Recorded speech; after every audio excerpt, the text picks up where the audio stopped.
The big question tonight, how could those three suicide bombers pull off such a complex attack at one of the world's busiest airports? New images of the men believed to be behind the carnage and the panic they caused, plus the somber warning tonight for the holiday weekend ahead here. ABC's Terry Moran reports from inside Ataturk Airport in Istanbul.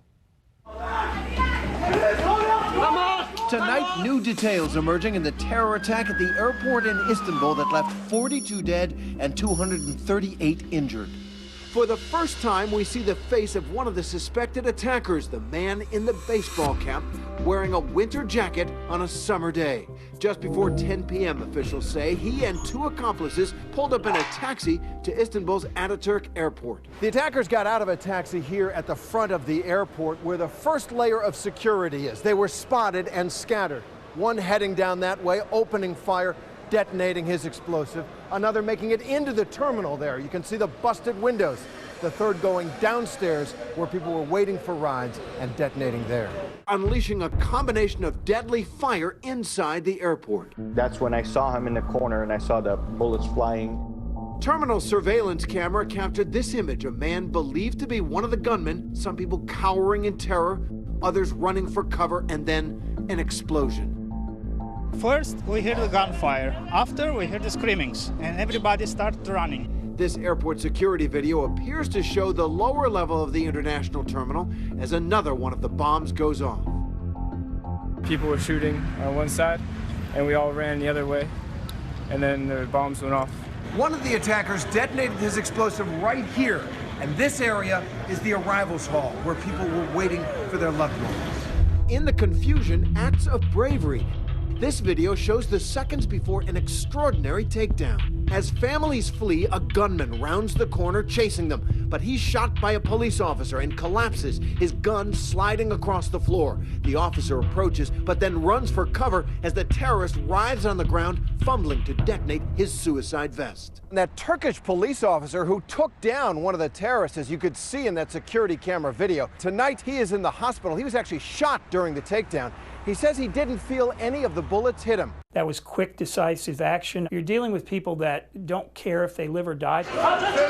Some improvised to help the injured, using luggage carts as gurneys. People were very badly injured.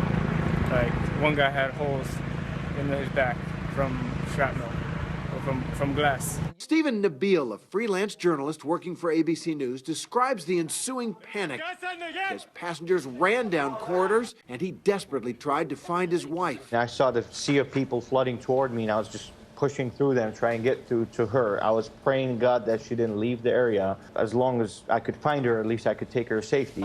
Outside the airport, the terror wasn't over. A third attacker was waiting, detonating his suicide vest near a line of taxis as some people ran towards what they thought was safety. You can see the force of the blast, bodies on the ground. People's natural inclination is to go outside. You detonate the bomb outside, and what's on the outside of an airport? Glass. With an explosive like that, that's going to inflict mass casualties. Hundreds of injured rushed to the hospital.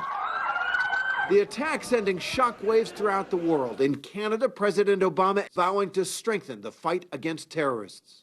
They're going to be defeated in Syria. They're going to be defeated in Iraq. They are going to be on the run wherever they hide. No terrorist group has claimed responsibility for the attacks, but the Turkish prime minister and U.S. officials say it reeks of ISIS. The despicable attack at Istanbul's International Airport yesterday certainly bears the hallmarks of ISIL's depravity. CIA Director John Brennan warning, as he has before, that the main goal of ISIS is to successfully attack in the United States. If anybody here believes that the U.S. homeland is hermetically sealed and that the Daesh or ISIL would not consider that, I think I would guard against that. In America, heightened and visible security at airports. No more terrorists. Passengers who left Turkey just before the attack, some learning in the air, watching TV, were shaken arriving here. I couldn't believe it because we were just there a few hours ago. I'm shaking, but I'm relieved. I started thanking God that I was in the air and that he was watching over me and that I was fine. At JFK Airport in New York this morning, one terminal was evacuated after an unattended bag was found. If travelers are on edge, they have reason. There have been nearly 60 attacks at airports in the past year. Most recently, the horrific attacks in Belgium 3 months ago, where 3 terrorists set off twin blasts at the airport in Brussels. The attacks killing 32 people and injuring hundreds. Stay down. Stay down. You look at what occurred in Brussels at the airport, which was almost simultaneously across the board, and you look at this, it's much more methodical in the way they planned it. Experts say the airport in Turkey has tight security in the departures area of the international terminal. Passengers having to go through a security checkpoint before they enter the building with visible armed security officers.